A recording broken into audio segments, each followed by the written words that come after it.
What is love? Baby, don't hurt me. Baby, don't hurt me no more.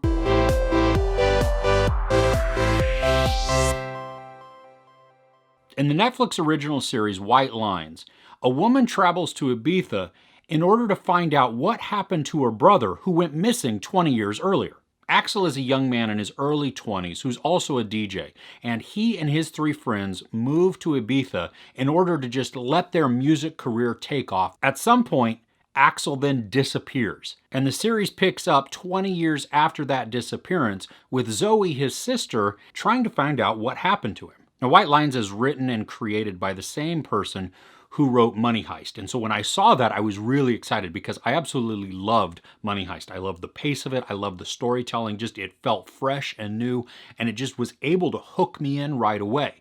That was a little different though with White Lines. I wasn't hooked right away. I mean, I was intrigued. The mystery of what happened kind of sucked me in a little bit. But everything else surrounding that and just all of the drama that I was being shown or any of the action wasn't immediately hooking to me. Laura Haddock plays Zoe, and you might recognize her as Meredith Quill from the Guardians of the Galaxy movies. And she does a pretty good job in this. I mean, she definitely plays the grieving or searching sister. I mean, grieving, yes, because her brother's been missing for 20-something years, and now she's trying to come to terms with what is discovered, what really happened. She has made the leap finally to go and search and ask the questions. Now, as the series takes place on Ibiza, the scenery is beautiful. I mean, the oceans, the beaches, just even the countrysides and the mountainous regions too, all wonderful to look at. I mean, it really sucks you and it puts you into the place and you really feel it. And then they also throw you into the clubs, and so you get to feel that also, the closeness, just the frenetic, the pulsing music, the flashing lights, just the closeness of everybody. And they do a good job of editing those shots together to make it feel calm and collected when it needs to be, peaceful when you're seeing it, also then ramping up some of the energy and then into utter freneticness. That's not even a word, but I made it one. When you're inside the club and the DJs are pumping out their music. Now, the way the story is told is fairly linear, but we have a lot of flashbacks also. Now, not only just to 20 years in the past, but also kind of, minutes before or hours earlier in that day. And some of it works really well. A little bit of it got to be annoying, though, in how they executed some of the flashbacks, because we would see a portion, and then we would jump to another part of that scene or later on, and then it would flash back to that point, but then it would show a large portion that we'd already seen, and then continue on with the scene. It just wasted a lot of time in that. I mean, okay, yes, establish where we were again so that we know that when we went forward and then back, and we're now at the point that we had seen before, but I don't need to see all of the exact same action again.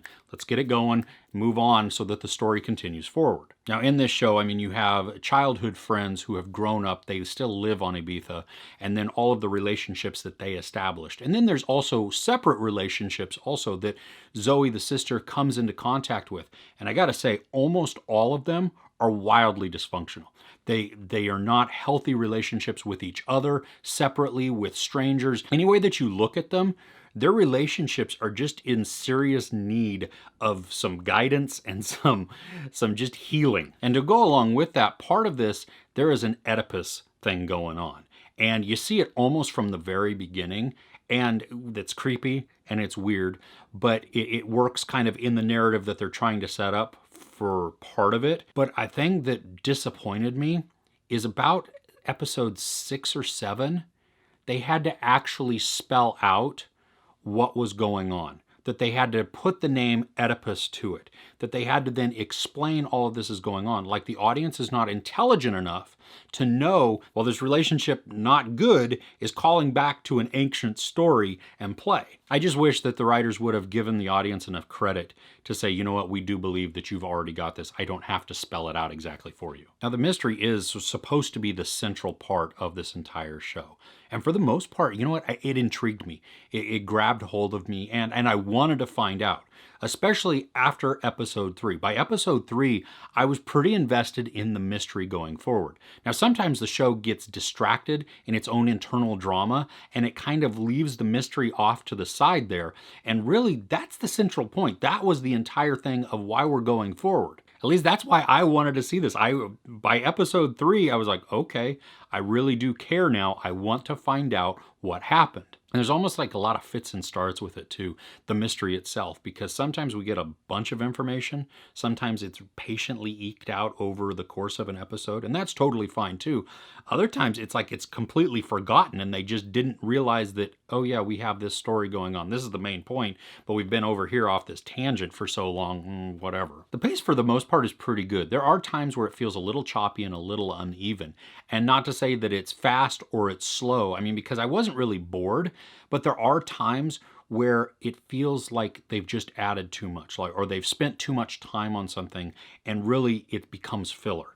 And so what was 10 episodes really could have been 9 or maybe even 8, because they filled it with so much extraneous information that's not really pertinent overall. There's also some unresolved situations in the story itself, and I see partially what they're trying to do because it looks like they're setting up a season 2. Now, the problem with that is I don't care enough to go into a season 2. All of my questions that I really wanted answered were answered. Maybe not satisfactorily. Maybe I didn't appreciate exactly how the things that were wrapped up, but I feel like I got an ending. There are relationships, there are truces that are broken, there are just some quarrels between families that aren't resolved at all. And so it really does lead me to believe that, yes, we're setting all of this up now for season 2, but season 2 is going to go in a different direction completely from how they set up season 1. There are times in this where Zoe, our main character, she kind of gets lost in herself. And it becomes a journey of self-discovery, which I can appreciate because then we do get to see some character growth. Sometimes it's not always positive, but at least it's growth. Like there is truly a self-discovery going on. Whether that's finding your own voice, figuring out what you want to do, standing up to a parent, making a decision, taking the blame for something or just the responsibility for something, all of that shows some good growth on character. As I was watching this show, at points, it really made me sad, especially as we see flashbacks to 20 years prior, where the 4 friends have gone to Ibiza and are just starting out, and what they're doing and how they're experimenting, and just as they're discovering themselves, as they're trying to move forward, as they're crashing and burning, as they're wildly succeeding, all of that's going on, you just see this sadness that is emanating. And the actors do it really well. I mean, they are able to capture that downward spiral of emotion and just self-destruction, and it feels legitimate. I mean, it was palpable. Like it kind of depressed me a little bit because you see how sad the situation is, even though they have this front like, hey, we're having a really good time, you can truly tell that they are not content at all. I was even playing around with alternate titles to White Lines, The Sad Life of Axel Collins, or How to Self-Destruct in 3 Easy Steps. That there is a central theme going on to this of not only the self-discovery and the journey, but also be careful what you wish for. And sometimes that freedom that you so desperately want isn't the freedom that you need. Now, in this series, there is a ton of sex, and some of it is pretty graphic. And I was really shocked by that because it just kept going, like the amount of it. And at one point I thought, well, they're using it to set up this character, to show something about this character. But then it wasn't really revisited. And then it just became filler. It just became, well, maybe we're trying to illustrate the overall hedonistic lifestyle of these people. Okay, I get that. Personally, I didn't need all of that. And whether or not that bothers you, maybe that is the entire selling point to see this series. Okay, whatever. But I just feel that, especially any parents that happen to be watching, no, this is not made for kids. Overall, this is a pretty decent mystery. I mean, the story was told well. I was endeared to some of the characters. Some of them I really liked and felt bad for. Some of them I wanted to like more because I thought they had potential. Some of them I just didn't like at all because they were just terrible people and they didn't grow out of that. So you do have a wide mix of everything going on. I think it could have been a little shorter, but on the whole, it's not a terrible watch. There is a ton of sex, nudity, profanity, violence, and drug use. I give White Lines 3 out of 5 couches. So did you ever want to go to Ibiza? Are you a partier? Were you a partier? I mean, let me know in the comments below. If you enjoyed this review, please give it a like. Also, don't forget to share and subscribe. I'm Chris. This is Movies and Munchies. Thanks for couching with me. Kevin, I know for a fact you don't party. Dave's the party guy. Sweet.